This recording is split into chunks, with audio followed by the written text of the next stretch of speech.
Hey guys! Welcome to Serenity's mini vlog! Come and join us as we explore new places, try new experience, and create unforgettable memories together. First up, we tried different activities that made our trip even more exciting. So keep watching as we show you all of the fun moments from our adventure. From Balagtas, sumakay kami ng bus straight to Moa at sobrang tagal ng biyahe namin dyan. Kaya natulog na lang ako sa sobrang init. Time check, it's already 9:25 AM at nandito pa rin kami sa biyahe. Minsan kasi, nasa-stuck kami sa traffic pero buti pa siya chill lang. Charan! Nandito na tayo sa SM Mall of Asia, Seaside Boulevard, Pasay City, Metro Manila, Philippines. We're going to skate! Excited na kaming itry itong bagong experience dahil matagal na namin gustong subukan to. Skate? Ano? Tara! Pagdating namin dito, ang una namin ginawa ay nag-register at kumuha ng skates. Matatagpuan nyo ang skating rink dito lang sa 3rd floor. Kayo bahala kung ilang oras ang gusto nyo dahil nakadepende kasi sa price kung magkano at ang kinuha lang namin dyan ay 2 hours for only 360 pesos each. Honestly, noong una, medyo nakakaba kasi first time namin at hindi namin alam kung paano mag-balance. Ilang beses kayo muntik matumba pero part talaga yun ng buhay. Kailangan lang ng practice dahil wala namang magaling agad sa umpisa. May mga first timers din at may mga magagaling talagang mag-skate kaya nakakatawang panoorin habang hinihintay mong masanay ka rin. Habang nag-iikot kami, mas lalo naming na-enjoy kasi hindi naman kailangan magaling agad. Kahit dahan-dahan lang, that's okay. Just enjoy the moment. It's not about being perfect, it's about enjoying. At the end of the day, the important thing is that you had fun. Takot! Mamahulog ka. Sige.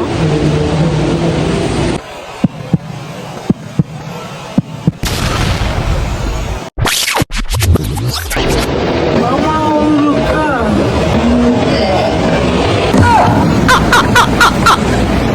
Since first time namin mag-skate, nag-avail kami nitong bare additional for only 120 pesos para makatulong sa balance.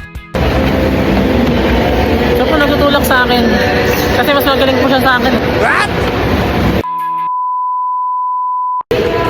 Isa po siyang world champion. Overall, sobrang saya na experience namin at sulit talaga siyang subukan. Kung naghahanap kayo ng banding activity o kung gusto nyong matry ang skating, highly recommended namin to. So let's go to our last stop. Tara, samahan niyo ulit kami.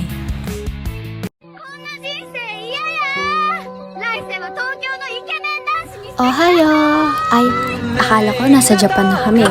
Mabuhay Philippines! Nandito tayo ngayon sa Gala Food Park. It's along Diosdado Macapagal Boulevard near MOA. This place is a Japan-inspired food park na talagang mapapahanga ka sa ambience pa lang.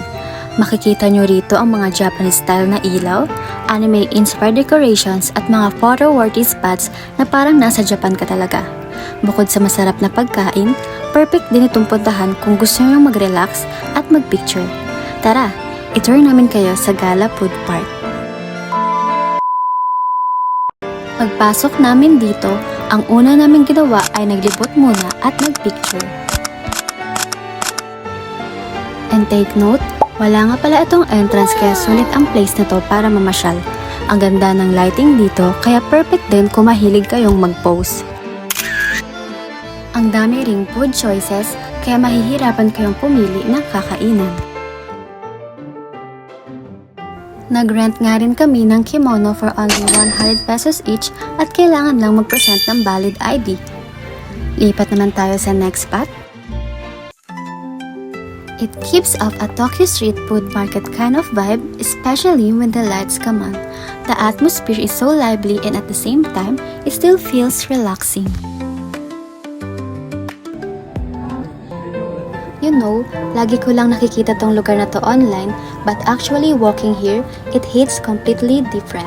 The way the neon lights mix with the traditional paper lanterns, it honestly feels like stepping straight into an anime scene.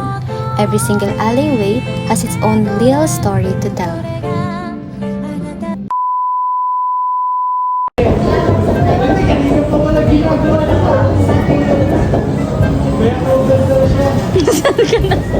Saan ka na? It was at this moment that he knew. He fucked up.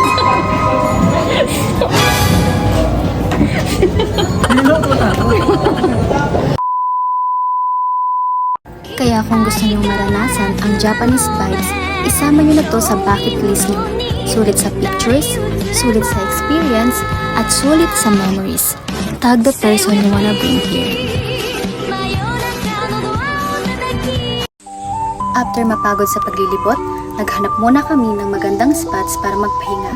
Minsan, kailangan din nating tumigil saglit para ma-enjoy lalo ang place at hindi puro lakad lang. At dahil nagugutom na kami dyan, hindi kumpleto ang gala kung hindi tayo kakain. Let's go! What's up guys? Dumating na yung order namin.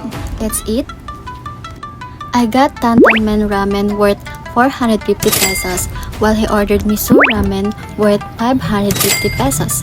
Maanghang pala yung napili ko kasi mahilig talaga ako sa spicy, kaya ito agad ang gusto ko itry. Unang tikim pa lang, ramdam mo na agad yung anghang, pero hindi siya yung sobrang sakit sa dila. Sakto lang yung spice kaya na-enjoy ko yung lasa ng sabaw niya. Tapos tinikman ko naman yung ramen niya, which is miso ramen. Nagustuhan ko rin siya kasi iba yung flavor niya kumpara sa Tantan Men. Mas ramdam mo yung beefy at savory na lasa ng sabaw. Tapos creamy din siya. Kaya masarap i-pair sa noodles. Hindi siya maanghang gaya ng Tantan Men pero mas comforting yung lasa niya. Para sa mga mas gusto ng rich at creamy ramen na hindi masyadong spicy, I think magugustuhan nyo itong miso ramen. And that's a wrap guys! Dito nagtatapos ang gala adventure namin. Thank you sa pagsama sa amin at sana nag-enjoy kayo at matry nyo rin itong bisitahin. Have a great day! Bye!